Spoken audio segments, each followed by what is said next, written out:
I'm making $18,000 a day because I'm going to work.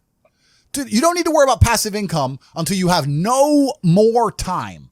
I want someone else to do it, make it passive, that he wouldn't be making any money. He's just working. You have to just work. At some point you have to bite the bullet and just work. So when someone comes to me talking about passive income and they're a brokey, I'm like, you are just lazy. You are lazy. You will never get anywhere. Lazy people never get anywhere in life. Doesn't matter what it is. Doesn't matter if it's tennis or money. If you're lazy, you're never going to get there. But they're lazy. And another thing about people is they're quitters.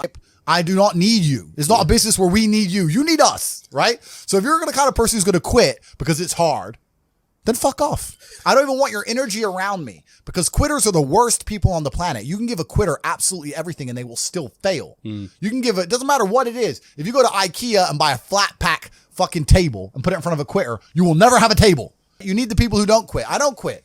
Every single facet of my life is testament to the fact that I don't quit. When people see my plane in the sky, you can say whatever you want about me. You can call me arrogant. You can call me anything you want, but you cannot call me a quitter.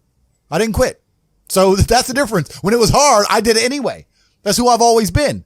And if you don't have that kind of tenacity, you're never going to be anything. So the people who come along and talk about passive income, they sound like quitters to me. They sound like people who don't want to work.